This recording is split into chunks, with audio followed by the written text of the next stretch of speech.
안녕하세요. 힐링 플래닛의 힐링입니다. 오늘은 엠프제인 제가 직접 엠프제의 특징 8가지에 대해서 말씀드리겠습니다. 첫 번째, 사람에 대해서 관심이 많고 사교적인 편입니다. 국적이나 나이나 성별, 직업과 상관없이 누구와도 다 잘 지낼 수 있긴 하지만 그렇다고 해서 무작정 다 친절한 건 아닙니다. 나름대로의 기준이 있고 또 제가 정말 내 사람이다 싶으면 그 사람에게는 아낌없이 주고 싶어 하고 또 그 사람만 바라봅니다. 누구에게나 마음이 활짝 열려 있다 보니까 언제든지 상처를 받을 수 있다는 리스크를 안고 살아가는 것 같아요. 특히 누군가를 성장할 수 있게 도와주는 일이 적성이 잘 맞는 것 같아요. 그리고 그 사람들이 잘 되면 저도 행복해져요. 두 번째, 매사에 의미를 찾는 편입니다. 인생이나 일이나 인간관계에서 의미를 찾으려고 노력을 해요. 그래서 뭘 위해서 일을 하는 건가, 뭘 위해서 내가 사는 건가, 이런 질문을 스스로 많이 던져보는 것 같아요. 저 같은 경우는 죽기 전에 기왕이면 남에게 조금이라도 도움이 되는 일을 하고 긍정적인 영향을 주고 싶은 게 제 목표예요. 인간관계에서도 의미부여를 많이 하다 보니까 기대치가 너무 높았을 경우에는 상처를 많이 받고 또 혼자 사귀다가 아파하기도 해요. 그러다가 또 시간이 지나면 다시 마음을 열어요.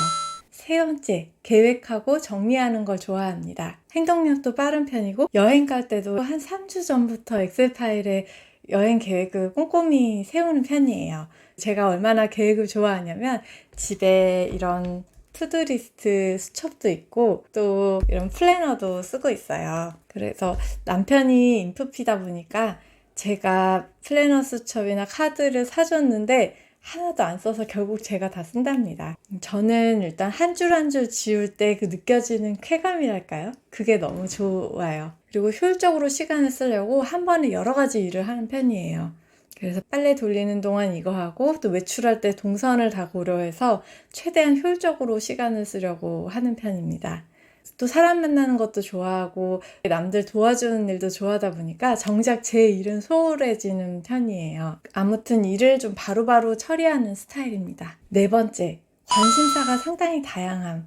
저는 말이 많은 편이긴 한데 그 근원이 여러 군데 관심도 많고 호기심이 많아서인 것 같아요. 여지껏 직무도 3개 정도 경험했었고 또 새로운 거 배우는 것도 좋아하고 꿈이 여러 개다 보니까 늘 바쁠 수밖에 없는 것 같아요. 또 여러 가지 알아보다 보니까 잡지식이 쌓이고 그러다 보니까 어느 모임에 가도 얕고 넓은 지식으로 말을 할 수가 있는 것 같아요. 또 이건 저만 그럴 수도 있긴 한데 제가 정말 정신적 과잉 활동 증후군 같다는 생각도 많이 해요. 너무 생각이 많지만 최대한 장점으로 살리려고 노력하고 있습니다. 다섯 번째, 사회 부조리나 정의에 관심이 많음. 평상시에 화를 많이 내는 편은 아닌데 부조리 관련된 기사를 보거나 아니면 약자를 괴롭히는 그런 권선징악에 어긋나는 일을 목격했을 때 화를 내는 편이에요. 특히 좀 비도덕적이고 양심 없는 사람들이요.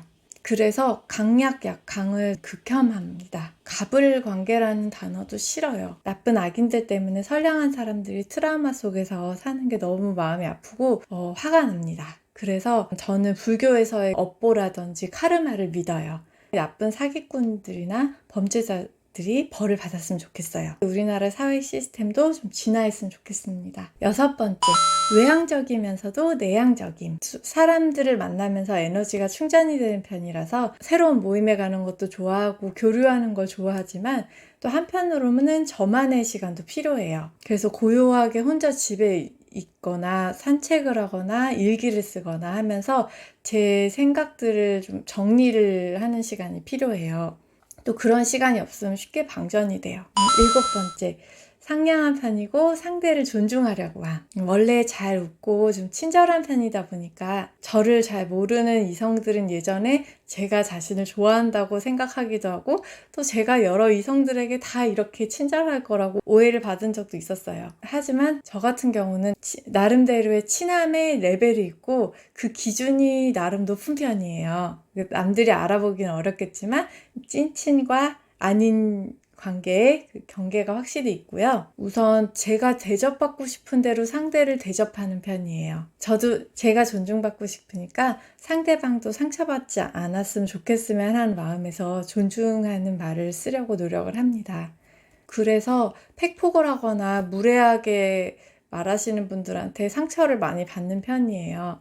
그리고 상처가 좀 오래가는 편이긴 한데 그래도 나이가 들면서 좀 치유력이 빨라지긴 했어요. 그냥 이제는 원래 그런 분이구나, 필터가 없는 분인가 보다 하고 그냥 넘어갑니다. 8번째, 이해심이 많고 상대방의 감정을 금방 캐치하는 만큼 눈치도 빠른 편입니다. 주로 그럴 수도 있지, 그럴 만한 사정이 있었겠지 하고 이해하고 넘어가려는 편이에요. 또 어려운 처지에 있는 사람들을 보면 남일 같지 않아서 저도 모르게 먼저 다가가게 되는 것 같아요. 제가 조금이라도 도움이 될 수 있다면 저도 너무 행복하고, 그러다 보니까 어디에 가도 제가 상담사가 되는 것 같아요. 저도 가끔은 힘든 사람들의 이야기를 들으면 그 사람이 얼마나 힘들지, 또 내가 어떻게 도움이 될 수 있을지 계속 고민을 해보게 돼요. 그래서 도움을 줄 수 있다면 저도 너무 행복한데, 도움이 안 되면 며칠 동안 계속 고민하게 되고 그런 고통을 같이 느끼게 되는 것 같아요. 이런 마음인데, 이런 엠프제들의 행동을 보고 오지랖퍼짓 하지 말아라, 알아서 잘할 테니까 참견하지 말아라 하면은 좀 상처받기는 해요. 그런 일을 겪다 보면 또 한동안 사람 만나는 게 싫어지고 저도 집에서 계속 있게 되고, 조용히 그런 말을 계속 반복하는 사람들은 마음속으로 손절을 하게 되는 것 같아요. 저를 지키기 위해서. 엠프제 분들 잘 상처받기도 하고 또 혼자 마음 아파하는 날도 많이 있으시겠지만 그럴수록 나를 꼭 안아주세요. 남들에게 주는 사랑은 저희에게도 조금씩 주자고요. 여러분들의 따뜻한 마음 덕분에 그래도 조금의 몇 명이라도 행복해질 수 있다면 세상이 조금 살만한 곳이 되지 않을까요? 제 주변에는 엠프제가 거의 없어서 늘 외로웠었는데 댓글로라도 혹시 소통할 수 있으면 너무 행복할 것 같아요. 엠프제 분들 힘내세요. 화이팅! 그럼 다음 시간에 뵙겠습니다. 안녕!